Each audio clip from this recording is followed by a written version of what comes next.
Well,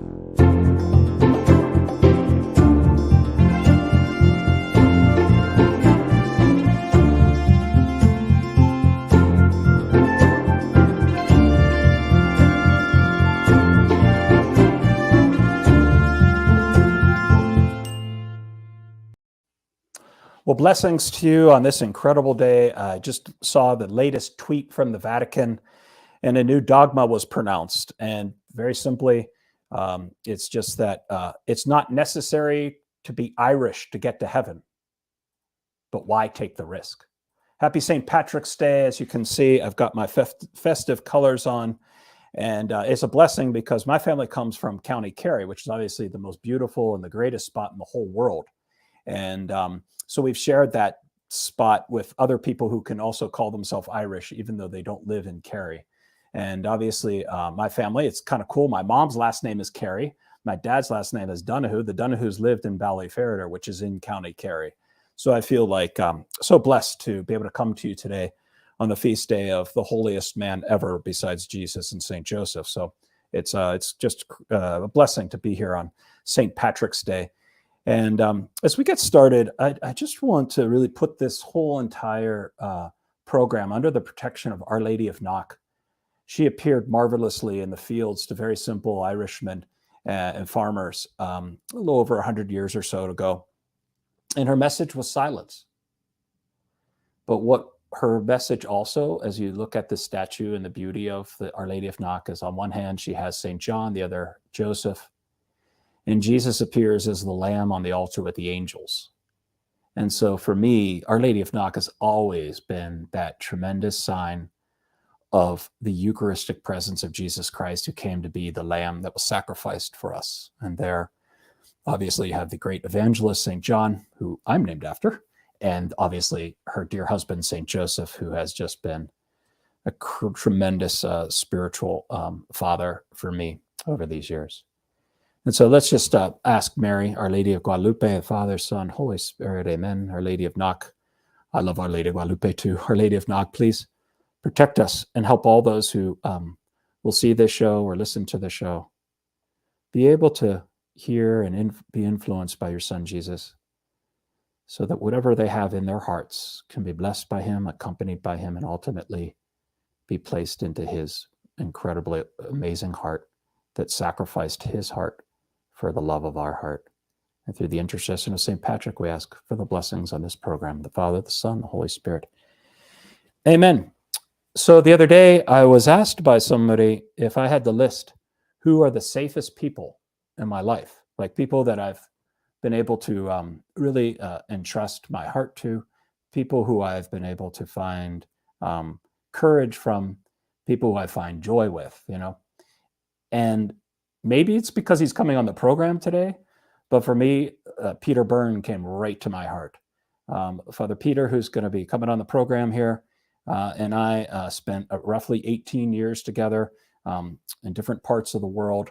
I was in the Legionaries of Christ, and it was just incredible to be with him as we did all these incredible projects around the world. We both discerned away from that religious community, our diocesan priests, and so we try to get together about once a year in crazy places and just do, well, funny things together, actually, like try to find Caravaggio's in great places. Or we have a good friend from Monterrey, Mexico. So the three of us still to get together after our religious life and our priests together. And so one of the things about Father Peter, which I'm going to ask him when he comes on, is, are you really a relic? Because he was ordained by somebody who was a saint. So at any rate, without any further ado, from Dublin, Ireland, here is the one and only Father Peter Byrne. So, Father, hello to everyone. Do you consider yourself a relic because you're ordained by St. John Paul II? I am a second-class relic. Pope John Paul II put his hands on my head and ordained me a priest.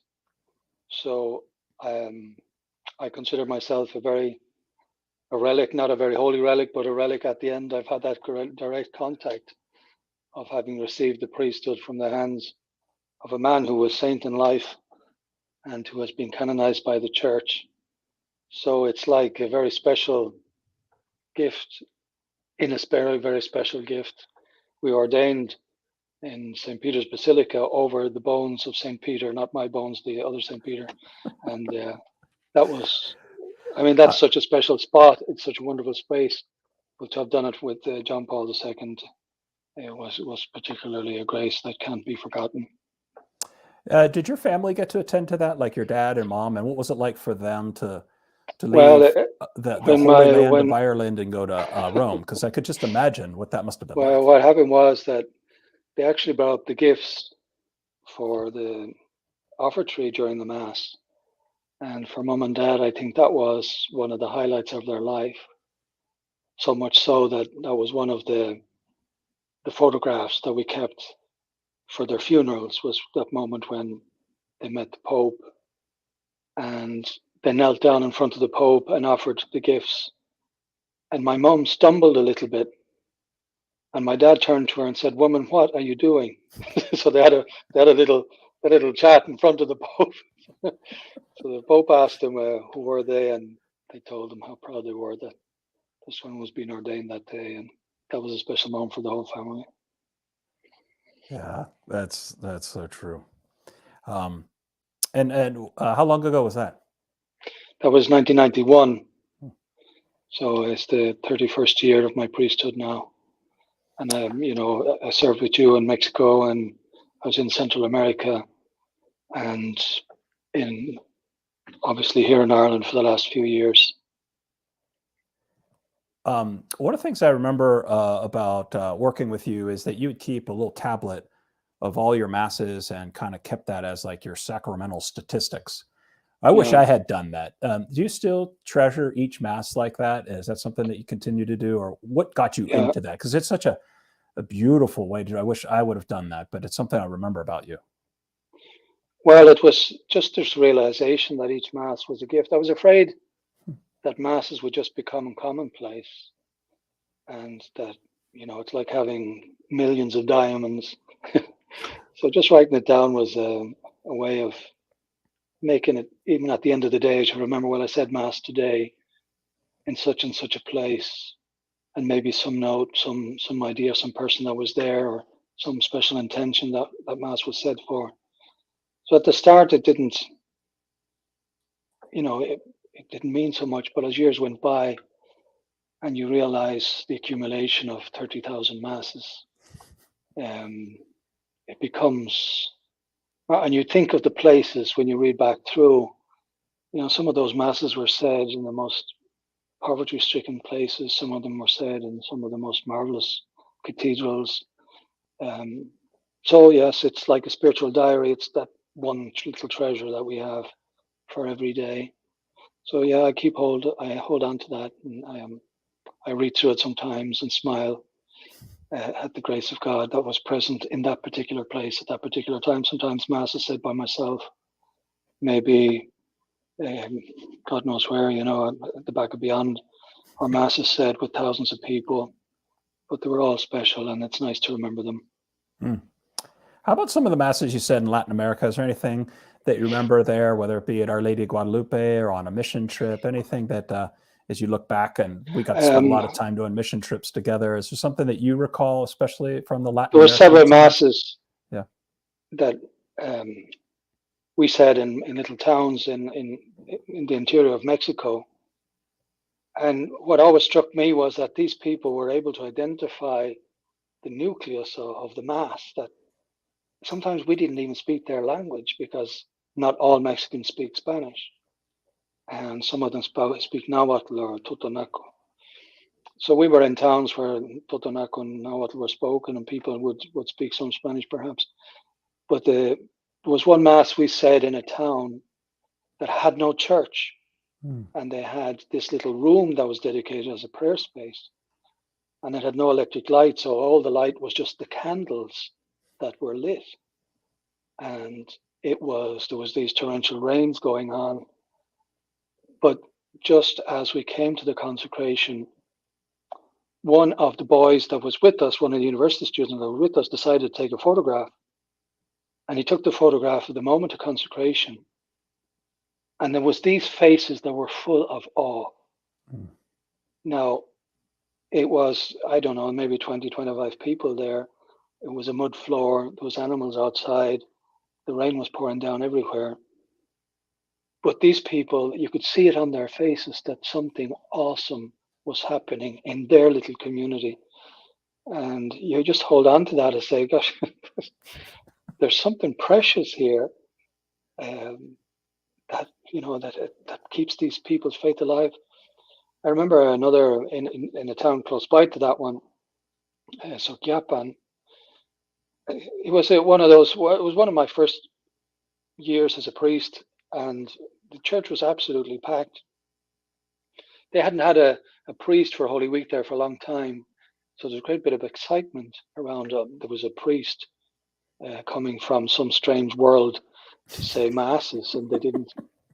And then, of course, they got an Irish priest, which was just the topping of the cake. You can't get better than that. So, but the church was absolutely packed. There was kids everywhere. There was dogs in the church. The hens would come in, wander out, and the heat was unbearable. And there was mosquitoes everywhere. And of course, the mosquitoes just love Irish blood. They just have a particular, I don't know, it's full of whiskey. I don't know what it is, but they just get to it. And I was having quite a struggle on the altar that day because I was trying to make sure that kids were safe. There was kids under the altar. There's a little underneath there. There was kids actually sitting under the altar. You'd open the book and the kid would fall out. It was just bedlam. And we had these boys helping us, trying to get, but more and more people were getting in. Something that couldn't happen in your church and my church, because we have ushers, because we have exit doors, we have emergency protocols. I was terribly afraid that something was going to happen. And we got to the communion, and I just looked out. There was people out the door. You could see out onto the hills. It was beautiful. And I was just sweating, perspiring, I think is the proper word. And these people started coming forward for communion. And I was sort of in a rush to get people out as quickly as I could. I had this worry in my head, and I was saying the body of Christ, el cuerpo de Cristo, el cuerpo de Cristo. I was going fast. I was playing the blinder that day. I could have been on the on the Steelers.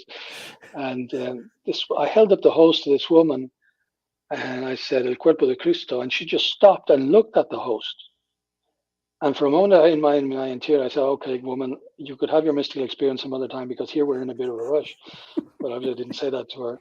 She just looked at the host and she said, Jesus, I love you. Jesus, te amo. Mm.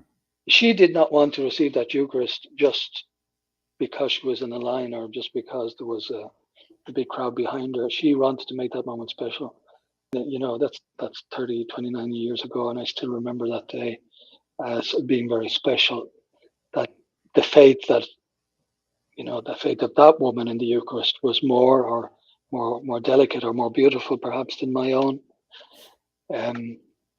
Those experiences, Jay, as you know, were just so special. I remember in that particular church we were confessing for hours and hours and hours. They hadn't had a priest there for confessions for a long time, and I was absolutely exhausted. I'd been in the confession box for 12, 14 hours. The guys that were with us, they just hand in a coffee and I get the coffee and keep going. It was murderous. I was dying inside. And the heat, and there was queues. There was people queuing out the door. I couldn't know when the queue was ever going to end. It was coming up towards midnight, and I just felt I just couldn't do anymore. And I said, I'm going to confess a couple more, and then I'm going to tell the people that maybe they could come back tomorrow. I just couldn't. I was dying on the inside. I was dying on the inside of the confession box. So anyway, I confessed a few more. I don't know how many hundred we confessed that day. And I just got up and walked around the side because it was a box. And there was a woman there, and she said, Father, please confess me.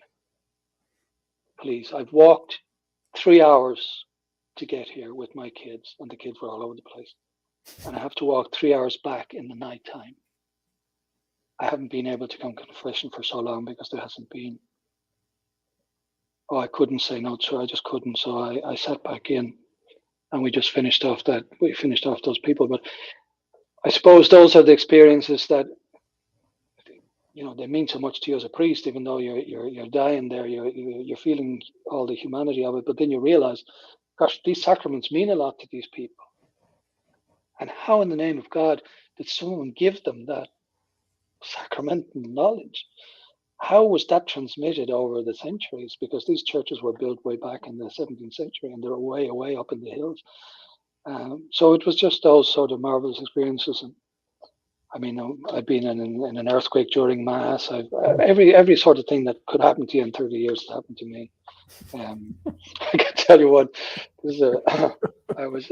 This wasn't so many long years ago, but I was on the island of Cozumel in Mexico, and a priest friend asked me to say Mass for him. I was there for another duty when he said, "Father, would you give me a hand and say Mass?" Because he might be saying 4 or 5 Masses a day. So anytime a priest was there, he'd obviously ask for help. So I said, "Okay, I'll give you a hand. Can you give me some background onto the Mass?" And he said, "Well, there'll be a First Communion. There'll be a presentation of a child of 3 years old, which they do in Mexico. They present the children when they're 3 years old. There's a quinceañera, 15-year-old. So I had these 3 girls lined up in front of the altar at a church full of people. I said, God, what am I going to say? I have a 3-year-old, an 8-year-old, and a 15-year-old, and a whole Sunday Mass full of people here. So I was just about to start the Mass, and there was a funeral going by outside the door. Of course, the doors are all open because of the heat. And they saw the Mass was started. So they brought in the dead guy into the Mass as well. So I had all of life. I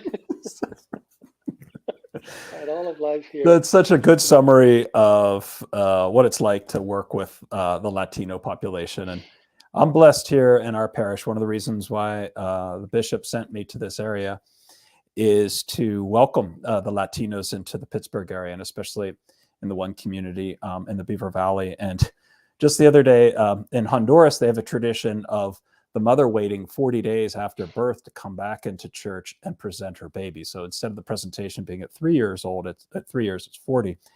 Mm-hmm. And I had heard that tradition in Mexico. In fact, actually had done that, but they were 3 years old. They were already baptized.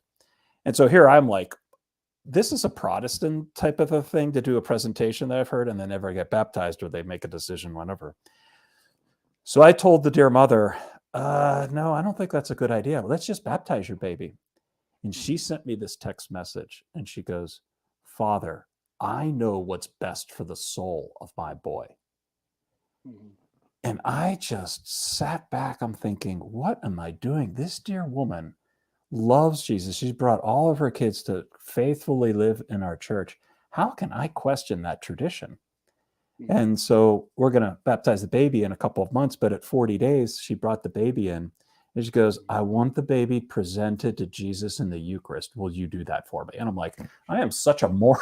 Of course I will. And so I got the baby, went over to the tabernacle, kneeled, and did like. But that's oftentimes, Father Jay, the faith of the priest is the faith of his community. And, the daily Mass goers, I hear people talking about them that I love my daily Mass goers. I think they give me faith. Their love of the Eucharist is so brilliant, so beautiful. I think the church has to reach out to them all the time. Yeah, exactly. Because I always think we're reaching out to the people beyond the church, but no, hold on, let's reach out to the people in the church and give them their proper place. But anyway, go ahead, sorry. Yeah. Talk for years. No, that's fine. That's I just wanted to give people a flavor of our work together for a while, and especially in Latin America, which we both our hearts are always there. I just love it, and not to mention the encounters we've had with Our Lady of Guadalupe and all that. But let's move to Ireland a bit. And so here in Pittsburgh, to give you a little bit of background, the Steelers, which I'm glad you're being faithful to the jersey that I gave you. Well, I won't. It was Lent. It was Lent, so I had to put some penitential uniform on. It was Lent, and there's a little bit Lenten for you too. This is my official family jersey.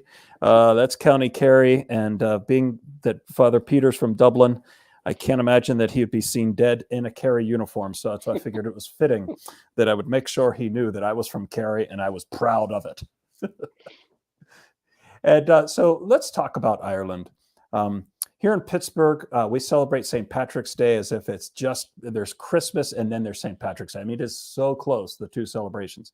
One of the biggest parades in probably the world or the United States is here in Pittsburgh. And even the laws have adjusted to the importance of Pittsburgh. And I know that you got to experience seeing Penguins on ice play hockey.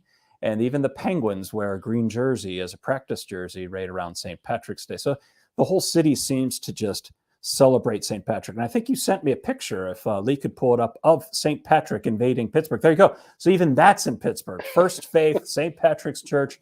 So that's down in the Strip District. So it's amazing how our city has just been like captured by St. Patrick, even to the point where the laws now let you go into a bar and start drinking at the first crack of dawn. So is that the meaning of St. Patrick's Day, that we should be drinking green beer, getting wasted, and doing parades? Well, sadly, Father Jay, in Ireland, there's a lot of that too. It's become that, you know, it was a very religious feast day. Everyone went to Mass on St. Patrick's Day. Everyone wore the shamrock on St. Patrick's Day.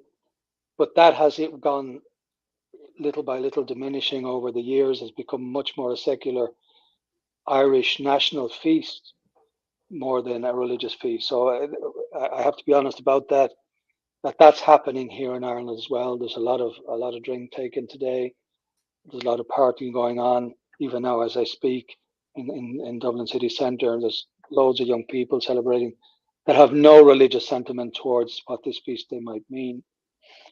But that doesn't mean that it's lost all its religious feeling or meaning. The people who come to church, as we say, they have a special devotion to St. Patrick. He's obviously the rock on which the faith has been built here in this country, and a very particular type of faith, which is different from other traditions in other places.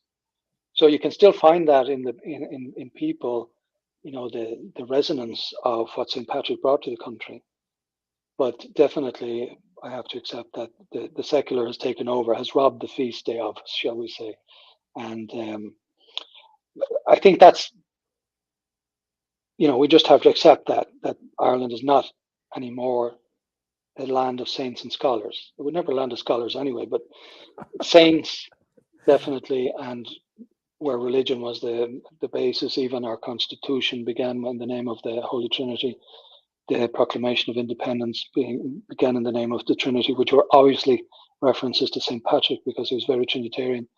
But all that's gone. And for me, at least, the highlight of that was when abortion law was passed, which I've told you myself that was the saddest, has been and will be always the saddest day of my priestly life. I haven't been able to assimilate it, but the reality is that faith was not a determining factor in people's decision, and the church wasn't able to influence in what would have been the basic election, shall we say, for Christian values. So that's the reality of it. It's interesting that you mentioned the abortion law, because even you told me you had a wedding that day. And I think if you voted yes for abortion, the law, you wore a yes pin or something like that. Yeah. And you were in the sacristy there, and I forget what happened. How did that go? Well, two things happened. Firstly, the bride arrived late because she was going to vote in the election. And, you know, they turned up with these pins, and that broke my heart. But the next day, I had First Communions, and we had the church full of children and full of parents. And nearly 70% of the people in Ireland voted in favor of abortion. So I knew that 70% or more or less 70% of people in that church the day before had voted for abortion. And here I had these beautiful children receiving the sacrament, and I couldn't see any difference between these children and those children who will never see the light of day. So it perhaps is a personal crisis, but that's the way I could see that the Ireland of my youth and the Ireland of my childhood had changed radically. And the church has to address this. The church has to renew itself in some way and call a spade, as we say here. You know, we just can't go on the old way. We can't go on thinking things in the same way as we did before. There has to be some sort of a deep spiritual renewal. But that you ask about St. Patrick today in the church. We celebrate his feast day on this day. People come to Mass, they put on the shamrock, but those are the ones who would be at Sunday Mass as well. Those are the ones, many of them, who pray the rosary every day. So that's solid people of God that hold to the faith. Before we get to where you think things could go in the future in terms of bringing people to Jesus, let's step back and understand who St. Patrick was. Can you describe a little bit about him? One thing that was interesting, the reason why I even brought up the abortion, was that he had this vision of I believe it was a pregnant woman with like the hand of the baby, preborn baby, almost reaching out to him, and he felt God calling him to go to the Irish people who he was enslaved by, but especially this vision of a preborn baby in the womb of a mother reaching out to him, and he wanted to like reach out to that hand to bring them to Jesus. Well,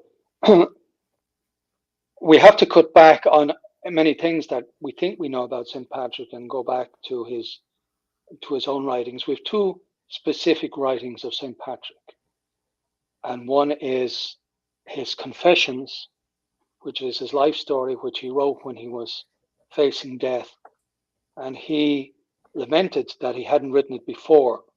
So it's a spiritual reflection on his life, very like the Confessions of St. Augustine, full of biblical texts, full of references to spiritual life. And we have that particular writing, which is a marvel to have, because I mean, St. Patrick is. When was the last year the Steelers won the Super Bowl? It was 2009. 2009. Well, I thought it was about the year 432. That was the year St. Patrick started his journey to Ireland, and so just think the year 432. That's 1,000 years before America was even on the map, shall we say? Correct. So we're talking about 1,700 years of St. Patrick, 1,700 years of faith. Now, there had been several efforts on behalf of the Roman bishops and the English bishops to send people to Ireland to try and convert the Irish, but the Irish were known as the most outrageous people. So the Romans said, we're not going there. We are not going there. They just Ireland was called the Hibernia, winter time. That's whatever's out there, it's just winter. So St. Patrick, he was enslaved in Ireland, and that enslavement was the worst and the best thing that happened to him. The worst thing, he never ever recovered from the thought of being a slave. It was devastating to his spirit, it was devastating to his self-confidence, and he hated slavery from then on. It was very common at that time. But at the same time, he had to recognize that those years of slavery were the time where he discovered his faith. Now, he'd been baptized. His father was a patrician. His father was very involved in the church. His grandfather was probably a priest in Rome or around Rome or in France, we're not sure. But he had been baptized into the faith, like so many of us, so many Christians and Catholics. But if you pause there for a second, one thing that I just wanted to note is that many people have tried to enslave, like the English, the Irish people, and there's just this, I guess you could say, wildness. There's this inability to really control the Irish in terms of like trying to enslave them because of the spirit that I feel like St. Patrick caught from them and still lives today. I mean, U2, the band, constantly is pressing the limits, and it's like, it's funny how like the world's greatest powers, Rome and England, two of the great world powers, were never able to really control Ireland. And so to me, just picking up things like one thing about St. Patrick's Day, it's like the 4th of July. There is a deep-seated truth about humanity, is that God graced us with the gift of freedom, and that is sacred. And you feel that in Ukraine today, like the Ukrainians. Well, they in want my homily freedom. today, now that you talk about it, I spoke to them. The second thing we have from St. Patrick is a letter he wrote to a man of the wonderful name of Corocatus. Now, if you want a name for your child, this is the name you want to give him. What's the spelling on that? It's Coroticus. Corocatus. There you go. I'm going to baptize a baby someday with that, and I'll let you know. Now, you don't want to put his name on your baby because Corocatus was a villain. Oh. And he was baptized in the faith. And he pillaged the villages around where St. Patrick was. And he murdered the Christians there. St. Patrick couldn't believe that one Christian could take the life of another Christian. It was beyond his understanding of faith. And he wrote this letter not to Corocatus because he thought Corocatus just wouldn't never understand this. He wrote it to the other soldiers. and he pleads to them. And he says, I, Patrick, an unlearned sinner. St. Patrick was very conscious that he'd never received proper theological formation, and it appears in all his writings. I believe most firmly that what I am, I have received from God. St. Patrick introduced into Catholicism in Ireland this idea of a personal relationship with God, that it just doesn't come through, shall we say, the body or a big group, but there is a personal relationship. And that's what he learned in his slavery when he was 7 years on the mountains by himself. He says how he used to get up in the morning and pray before dawn. And he would pray several times during the day. So it was the most hateful and the most wonderful experience for him, this idea of a personal relationship. He could address God and God could address him, even though he was ignorant, even though, as he says everywhere, and you'll have seen it when you came to Ireland, Father Jay, the statue of St. Patrick down in Mayo, where it says, St. Patrick, I am a sinner. This consciousness of being a sinner before this great God. And he says, that is why I lived among uncivilized people. Like you. In fact, he used the word barbarous, but he was there. He knew that, in fact, when they sent him to Ireland, the British bishops, the Welsh bishops sent him here, didn't think he could actually do anything for the Irish, that they were just the lost souls. And on several occasions, in fact, there was this ongoing debate: was it really a waste of time to have St. Patrick trying to convert the Irish? But he learned the language, he almost forgot his Latin, and he loved the people. This was, if you want a bishop, here is the bishop. That's why he's always presented in bishop's robes, even though he probably didn't dress as we see bishops today, or with the robes that he's always presented with in the statues. But there is certainly one thing, that this man loved his people. He went all over Ireland. He preached. He would negotiate with the leaders to get the slaves back. He would exercise any political power he could have to try and make the leaders understand that they had to respect the baptized. All this, he spent his entire life doing it. He must have had an extraordinarily strong constitution, because the amount of work he'd done was extraordinary. There's practically no place in Ireland where they don't claim that he has been. There's a pub down the road, they say St. Patrick, he was going by here. And he had a pint of Guinness there, did he? he had a couple of pints on his way into Dublin. And when you were in Dublin, we showed you St. Patrick's Cathedral. There's a little spot there where they say that he baptized some of the first Christians in Ireland there in that spot there near St. Patrick's Cathedral. And then, of course, we see Croagh Patrick, which you climbed and swore never to climb again. I think we have a picture of Croagh Patrick. Yeah. Talk about Croagh Patrick. So Croagh Patrick, this mountain, it's the Irish holy mountain. The tradition says that St. Patrick spent 40 days on that mountain. All his life is associated in some way with the numbers of the Bible. And this was the first area that St. Patrick was when he was captured and brought into Ireland as a slave. Now, as you know, Father Jay, this mountain just doesn't look too high. But once you start climbing it, it is a penance by itself. And we saw, you remember, people going up this mountain barefoot, trying to do penance. I was warned by this. So just interrupt for a second. And we went with some college students up there. And let's just say all 4 weather patterns were experienced within the 2 hours that it took me to go up there. And I'll never forget, I was dying, because you start off and it's nice and sunny. You're like, oh, I got this. This is just like walking in the fields. And then it starts to go up.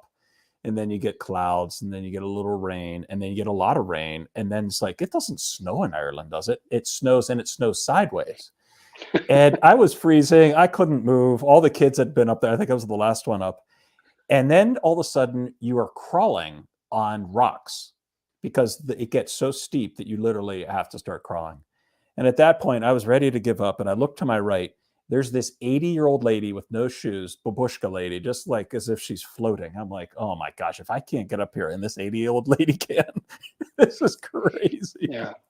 Yeah. Well, these places are part of the heritage that St. Patrick has given us. Now we don't know exactly all that he did or if he was in all these places, but they've been associated with his holiness and with his desire for an experience of God. So this holy mountain, 40 to 60,000 people. There's one weekend a year where 40, 60,000 people go up that mountain. A lot of people go there, for example, when they're trying to overcome alcoholism and that sort of thing. It's a place where they start a journey and they make a promise. We had a mass up there in that tiny little church. Oh. A lot of people go there and they say that little prayer, they light that little candle as the beginning of a spiritual journey. There's people do that every year or several times a year. That's their retreat. That's the place they find God. Then, can you talk about the bell that you rang up there? You remember? So it's very special to get the chapel, and somehow Father Peter got the key. And so we got up there with our kids. It was the coldest mass I've ever celebrated in my life. There was no air conditioning, there's no heat in there whatsoever. And there were no chairs. It was just an altar, and we were celebrating mass, and Father Peter brought this bell. So this bell is special to me because it was the bell my dad used to ring at mass. My dad loved to serve mass. It was that spiritual place that he used to go to. So when he was a kid, my dad was an orphan. He was brought into other members of the family, but the church was in front of the house, and he would go over there at 5 o'clock in the morning and help the priest to say mass. And these priests were a great influence in his life, and he always remembered them with great. But he just loved to celebrate mass. And the days when Dad was dying, I would say mass in his room, and Dad was still able to ring the bell at the consecration. Wow. He couldn't, I mean, he was forgetting things. It was very difficult. But when consecration came along, Dad would ring the bell 3 times. That was his moment of faith. So it was particularly special that time because I always remember my dad up that mountain. We'd promised perhaps that someday we might do it, but it was obviously he wasn't never going to do it again. And but my dad and my mom, I don't know if it was relevant, but when they went on their honeymoon, when they finished their honeymoon, they went to another place of St. Patrick, which is more difficult than Croagh Patrick, and it's called Loch Derg. That's where my parents finished their honeymoon, where they prayed for their marriage. This is the island of penance called the Purgatory of St. Patrick. And people walk around barefoot on these stones. They fast for a couple of days. They pray during the nighttime. And I had an atheist go on this island just to see what it was like. And he said, well, I'm an atheist, but I'll be coming back. There was something about it that, you know, it probably is one of these thin spaces, as you would call it yourself, Father Jay, this place where heaven is just a little bit closer to earth. Now, there's beautiful scenery around, but the place is grim, but it is a place where people go and find a renewal, a new start, or as in the case of my parents, that's where they finished their honeymoon. That's I love that about the Celtic tradition that I heard, and I could be wrong, but a Capuchin priest told me this once, that the Celtics called this thin place, these most beautiful spots in the world, where it felt like there was no boundary anymore between earth and the created realm and the spiritual realm and heaven. And so these thin places like Croagh Patrick or maybe St. Patrick's Purgatory would be these places where you just, the environment, the thing around, just everything caught it. And it's kind of funny, like right near there is where Bono has his big mansion. So there's something to be said about that island. I was on it once, not to do a retreat, but then they pointed out, hey, there's Bono's house from U2.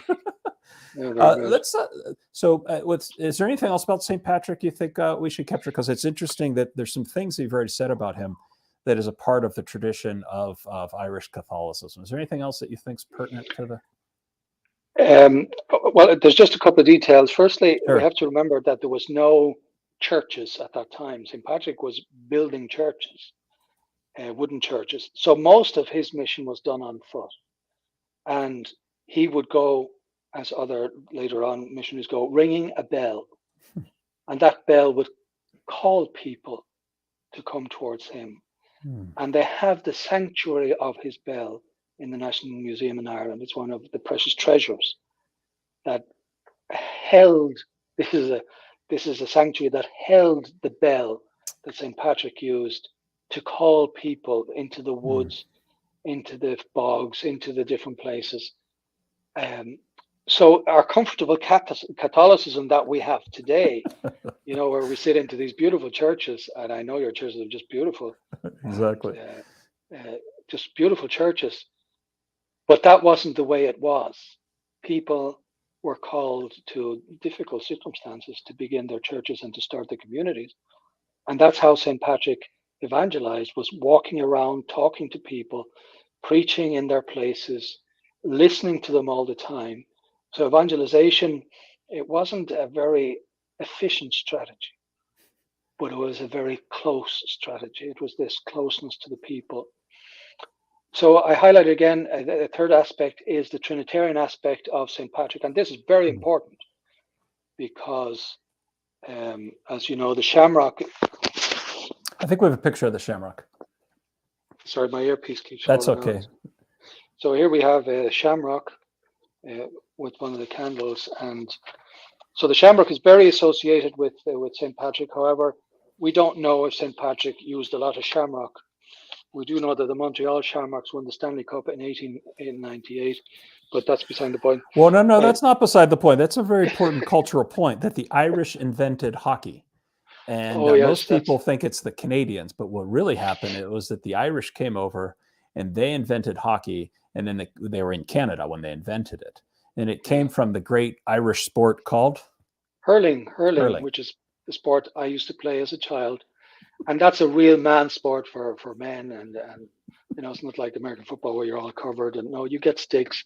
And perhaps one of the worst ideas you could ever do is to give 15 Irish men sticks and tell them that there's 15 Irish men on the other side with sticks and let them at it. I mean, but this is a pre-Christian game, which only got rules around 110 years ago, 115 years ago. So we don't know how many people have died along, but it was a great game anyway. So but it lives on in the United States and Canada through ice hockey. And if anybody debates that, they can actually Google and see that that's true. And the first ice hockey teams were named the Shamrocks, the St. Patricks, and all that.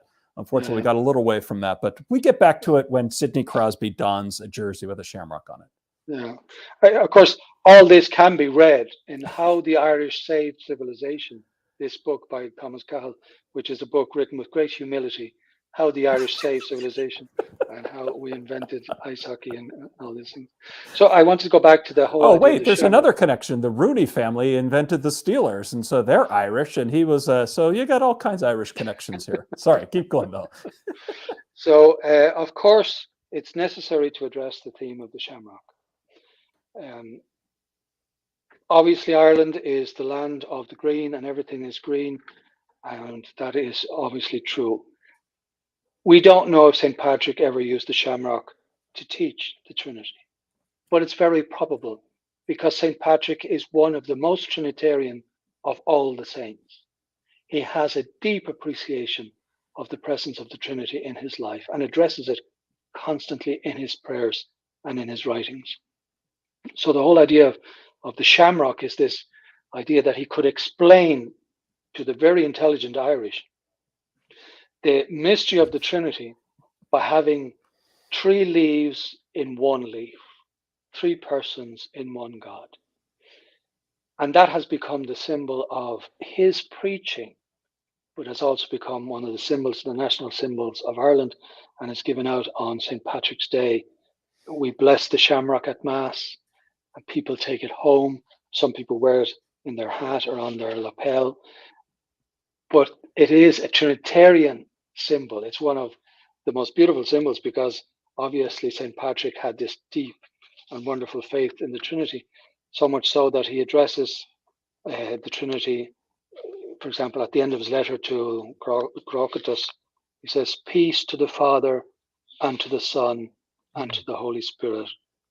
And all his prayers end with Trinitarian invocations. So that's definitely a very important aspect of St. Patrick's spirituality, is this Trinitarian dimension of it, and you'll find it reflected perhaps in most of his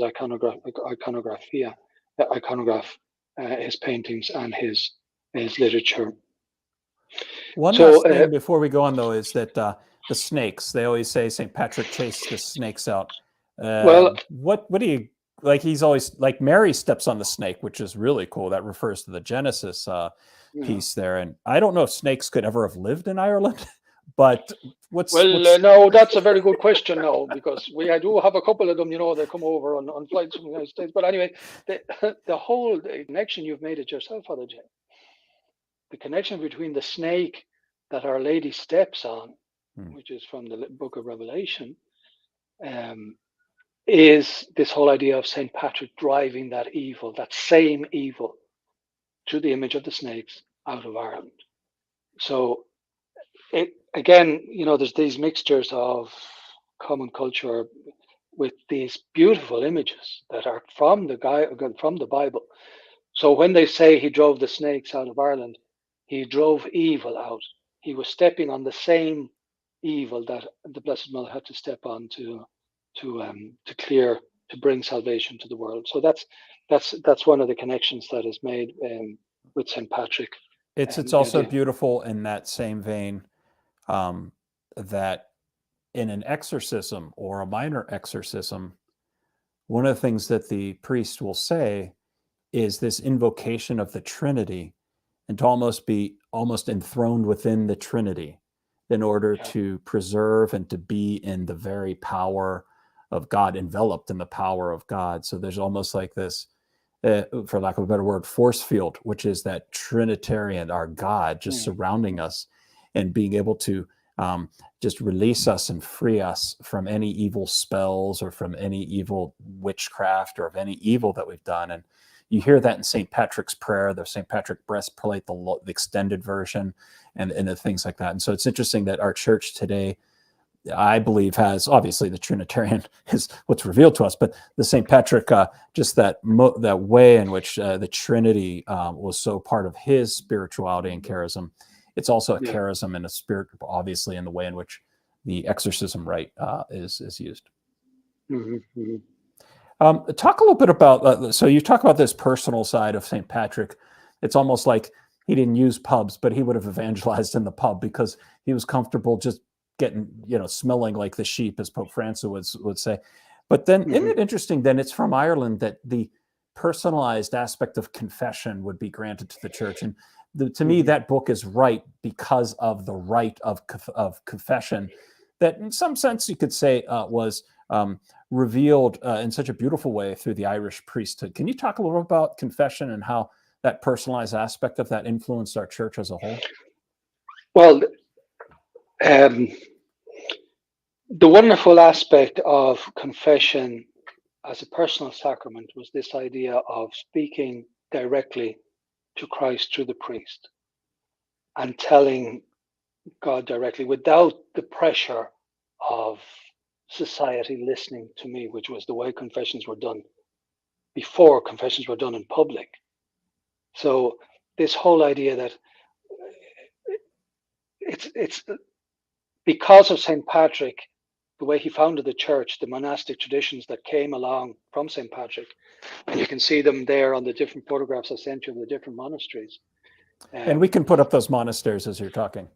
So there's the Rock of Cashel. You can move them along there, but I want to get to the one of the Skellig. There's the Skellig. Okay, we'll wait there then. Hold on. So that Skellig is one of the remotest parts of Ireland and in fact of Europe. And it was this idea that these monks could go there and find God and defend the whole of Ireland from evil by standing there and praying on this place. So monastic life was the way Ireland, the Irish, interpreted their Christianity. In fact, shall we say, Irish people were inclined to live their Catholic life as monks. It was all this monastic way of life that people tried to live in their daily lives. So confession definitely was a monastic practice that then was brought out to the whole Irish church. And this individual encounter with Christ, which was one of the principal parts of St. Patrick's spirituality, was the fact that he could talk directly to God. He could confess himself a sinner, but he could also say that to his whole community and recognize that. He found it necessary to recognize that in front of his community, that there was nothing particular about him. He had the same baptism as everyone else, and that's something that they all shared. And the way he could address God was the way everyone else could do that. And he would invite, his way of speaking is that invitation to that intimacy with God, obviously in natural places, obviously through the sacraments, obviously through the community prayer. So again, it's going back to St. Patrick as this idea, miraculous idea, in fact, that somehow or other God is present to me in my prayer, wherever I am, be it in Mexico, be it in Ireland, be it out on the Skellig. That is one of the most beautiful mysteries of our faith. So when you go back talking about our missionary experience in these places, that's an extraordinary part of the faith, that little person, that person with leprosy that we saw in that town, that person in the wheelchair, that they as well have the exact same baptism that we have. They're full of dignity, full of beauty, full of marvel, that there's nothing special about us, or perhaps better said, there's something special about everyone, because we've been touched by the grace of the Holy Spirit in this Trinitarian baptism. So St. Patrick set afire this monastic tradition, which we have all these places in Ireland dedicated to, these convents and these monasteries dedicated all over Ireland, which are so sadly destroyed during the Protestant Reformation, and we've seen the ruins of them. There's Clonmacnoise, a 7th century saint influenced by St. Patrick, founded this, and you see the Round Tower, which was made to ring the bells and call the monks to prayer, and also to defend against the Vikings. So you have all these places around Ireland that highlight. There's Glendalough, the most beautiful place where St. Kevin exercised in the 7th century his monastic life out into nature. It's an extraordinary place, and highlights again this idea that the monastery is not just a place with 4 walls. The monastery is the whole place around all of nature that surrounds us, and where we can call and hear God's call. It's a very beautiful spot. Yeah, and if we just leave it there, one of the things that, so when I went to Ireland, Father Peter, you had us do St. Kevin's Way, and part of St. Kevin's Way as well is where Braveheart was filmed. But even though they were Scottish, the Scottish all want to be Irish, but whatever, we'll just leave all that to be. But the thing is that the whole monastery was that. And so you remember how you would walk St. Kevin's Way, you take a scripture like the baptism, and then there would be with these beautiful waterfalls. And it was a way of making almost like an extended Stations of the Cross based on different gospel passages that are inspired by nature. Can you I think Father Jay, that is one of the most beautiful retreats I have ever done, and that I'll try and do it again and again and again. Just going to these places, as did the pilgrims, because you remember, Father Jay, it's marked along the way. When the El Camino Santiago was closed, people would come and do the St. Kevin's Way, because it was this going towards this holy and most beautiful place. So as you go along and you stop at these places and you read a gospel text, and then you comment it with the group, and you get closer and closer and closer to the monastery, in fact, and then you go into this beautiful place that's all these ruins that are there with all these chapels, but there's a beautiful church dedicated to the Holy Trinity just amongst the different churches that are there. And the first time I did the St. Kevin's Way, we said Mass there in the teeming rain. But I must say it is one of the most, I can think of it still, the rain falling around us, and all of us there in silence, saying Mass in a church where Mass had been said for 1,000 years. Oh, it was just such a special, and it's just this whole idea that there's this presence of God in these places, these thin places, where you can almost touch, and the whole atmosphere helps us. In fact, when in the other parish, we used to bring our confirmation children to Glendalough. That's where they did their confirmation retreat. We'd say, we have a great retreat for you. You're never going to believe this. And we had the greatest retreats, just trying to get the children to feel silence, just to stop at the lake where St. Kevin used to get into the lake and stand in the lake. And I wouldn't recommend this for everyone because it's freezing there. And he would stand there and just pray to his God who was all around. So we used to ask the kids just to stand in silence, and then we'd say a little prayer at the end. And we'd show them the place of the relics. We'd show them the place where the books were kept. We'd pray the little prayer. Oh, it was beautiful experience. A wonderful way of doing a retreat. We used to call it a retreat on feet. And there is no doubt about it that it's one of those moving spiritual experiences, which goes back again to St. Patrick. The walking around Ireland, preaching the gospel, living the gospel, without all the huge structures, right, which have overpowered the church, I think, and we need to cut back on them in so many ways, to get back to this originality of the faith. I agree. There's no doubt that the prestige and the pomp of priesthood, bishop, and what they're wearing has gotten into the way of connecting with Jesus and then through Jesus to the people. And it's a purification. And that's what Ireland's going through. That's what European Catholicism is going through.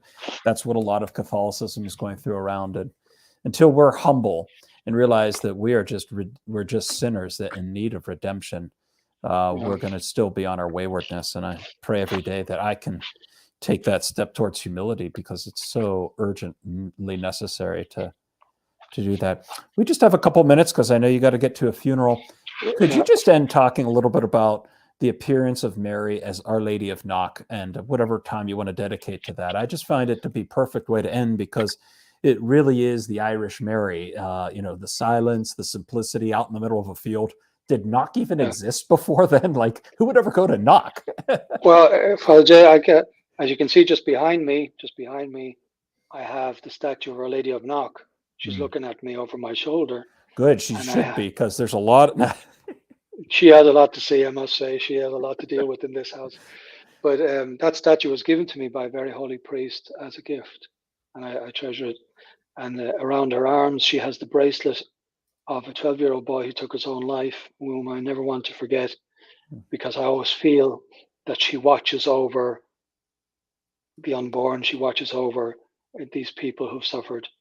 But I'll reach an agreement with you. I want to read St. Patrick's Creed before I go. Perfect. So maybe for August the 22nd, it's the feast of Our Lady of Knock. Okay, we'll have you back on when we start the program up again at the end of summer. How's that?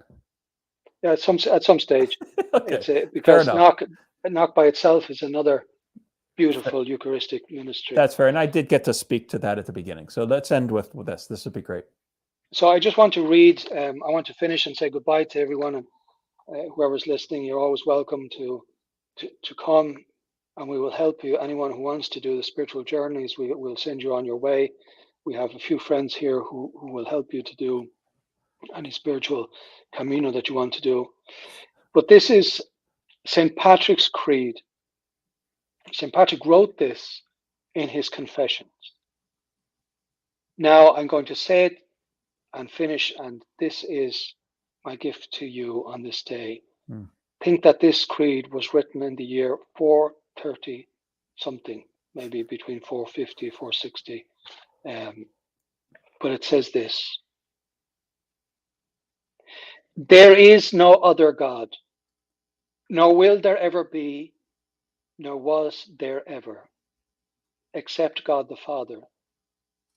He is the one who has not begotten, the one without a beginning, the one from whom all beginnings come, the one who holds all things in being. This is our teaching. And his Son, Jesus Christ, whom we testify has always been, since before the beginning of this age, with the Father in a spiritual way. He was begotten in an indescribable way before every beginning. Everything we can see and everything beyond our sight was made through him. He became a human being, and having overcome death, was welcomed to the heavens by the Father. The Father gave him all power, both heavenly and earthly and beneath the earth. Let every tongue confess that Jesus Christ, in whom we believe and whom we await to come back to us in the near future, is Lord and God. He is judge of the living and of the dead. He rewards every person according to their deeds. He has generously poured out on us the Holy Spirit, the gift of promise of immortality, who makes believers and those who listen to be children of God and co-heirs with Christ. This is the one we acknowledge and adore, one God in a Trinity of the sacred name. God bless you all. God bless Father Jay. See you soon. Thank you very much, Father Peter, for joining us. It's kind of funny. Next week, Father Peter, we have Jonathan Morris coming on the program, of all the fellows to have come on March 24th, 2 p.m. Pittsburgh time. I think that's what time is it there in Dublin now? Right now in Dublin, it's 1846. 1846. Geez, you guys are behind the time. Okay, at that point, God bless Peter. God bless. Bye-bye.